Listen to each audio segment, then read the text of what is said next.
জায়গাটা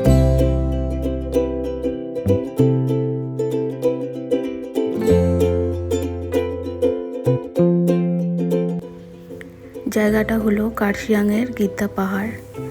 আর গিদ্দা পাহাড়ের এঁকে বেঁকে যাওয়া রাস্তায় আমি হেঁটে চলেছি। দূরে খুব সুন্দর পাহাড় দেখা যাচ্ছে, আর তার মাঝখান দিয়ে এঁকে বেঁকে নেমে গেছে এই সুন্দর রাস্তাটা, আর আমি সেই রাস্তা ধরে হেঁটে যাচ্ছি। হ্যালো সবাইকে, আমি ইতিকা, আর আমার ব্লগে আপনাদের সবাইকে স্বাগত। 2025-এর অক্টোবর মাসে আমরা কার্শিয়াং ঘুরতে গেছিলাম। তখন পুজোর ছুটি ছিল, আর সময়টা ছিল কালী পুজো। কালী পুজোর সময় আমরা কার্শিয়াং ঘুরতে গেছিলাম।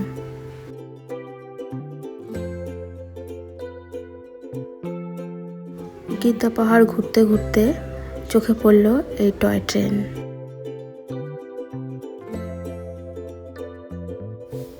খুব কাছ থেকে টয় ট্রেন দেখার সৌভাগ্য হলেও টয় ট্রেন চড়ার সৌভাগ্য হয়নি, কারণ প্রথমবার যখন দার্জিলিং ঘুরতে এসেছিলাম কোনো কারণবশত আমাদের টিকিট ক্যান্সেল হয়ে গেছিলো, তাই ট্রেনে আর চড়া হয়নি। তাই এবার খুব কাছ থেকে দেখলাম, আর ট্রেনটা চলে যাওয়াটাও দেখলাম। বেশ ভালোই লাগছে দেখতে।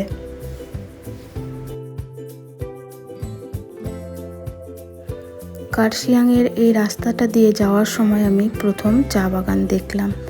এইরকম চা বাগান আমি কখনো দেখিনি। বেশ ভালোই লাগছিল দেখতে।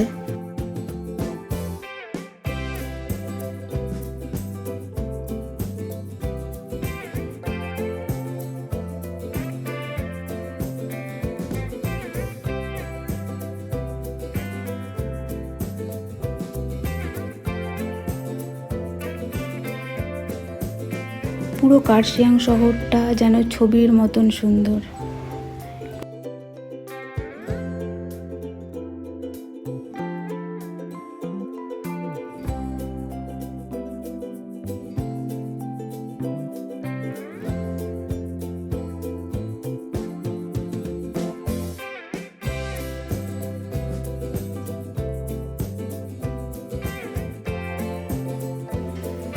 এবার আমাদের গাড়ি হোমস্টের দিকে চলেছে আস্তে আস্তে। দূরে ওই গাছগুলো দেখা যাচ্ছে, সম্ভবত পাইন গাছ।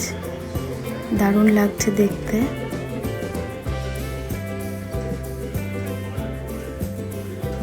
চলে এসেছি আমরা আমাদের হোমস্টেতে।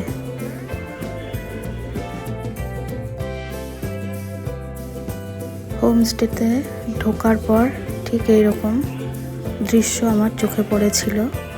রাস্তার ধারেই এই ফুল গাছটা হয়েছিল, তো আমি তার একটা ভিডিও করে নিয়েছিলাম।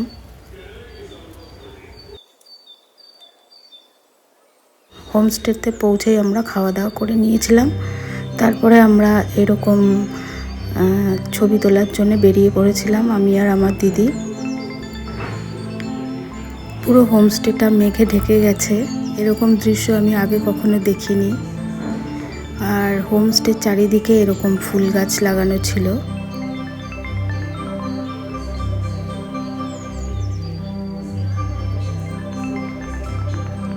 আমরা বিকেলবেলা হোমস্টেতে পৌঁছেছিলাম, তো হোমস্টের চারিপাশে এরকম ফুল গাছ দেখে আর লোভ সামলাতে পারিনি, এত সুন্দর লাগছিল।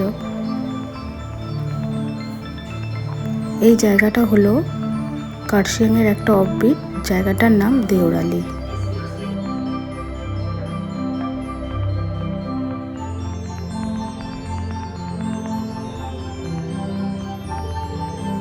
বিকেলবেলা হোমস্টের চারিপাশটা ঘুরে দেখার পর পরের দিন সকালবেলা আমরা জায়গাটা চারিদিকটা ঘুরতে বেরিয়েছিলাম। তো জায়গাটা চারিদিক এত সুন্দর বলে বোঝানোর মতন না। চারিদিকে শুধু সবুজ আর সবুজ। আমি এত কাব্য করে কথা বলতে পারি না, তাই হয়তো এই জায়গাটার বর্ণনা সেভাবে দিতে পারছি না। তো আপনারা দেখে নিন কত সুন্দর। এই দৃশ্যটা আমি একটা কমিউনিটি হলের ছাদ থেকে তুলেছিলাম। তো ভিডিওটা দেখার পর আমি নিজেই অবাক হয়ে গেছি যে এত সুন্দর জায়গাও হতে পারে। দূর থেকে আমাদের হোমস্টেটা দেখা যাচ্ছে। তারপর আমরা একটা মনেস্ট্রিতে চলে গেছিলাম। মনেস্ট্রিতে গিয়ে চারিপাশটা ঘুরছিলাম, তখন এটা আমার চোখে পড়লো।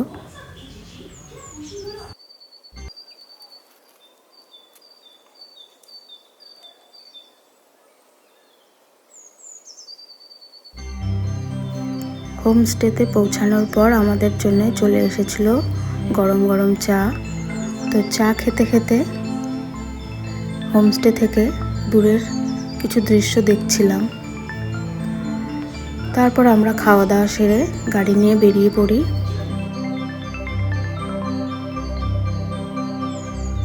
এবার আমরা কার্শিয়াং শহরটা ঘুরে দেখছিলাম। এই জায়গাটা হনুমান টক থেকে দেখা যায়।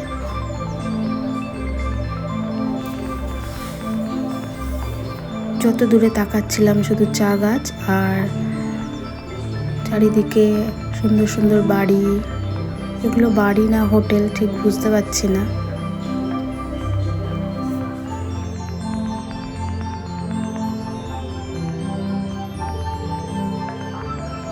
আর এবার দেখে নিন হনুমান টকের বজরংবলীর এই বিশাল বড় মূর্তি পুরো কার্শিয়াং শহরটাকে আগলে রেখেছে। এটা দেখতে দেখতেই আমরা চলে যাচ্ছি অন্য একটা অফবিটে। এর ভিডিওটা আমি পরে আপলোড করব। তো আপনারা ভালো থাকুন, সুস্থ থাকুন।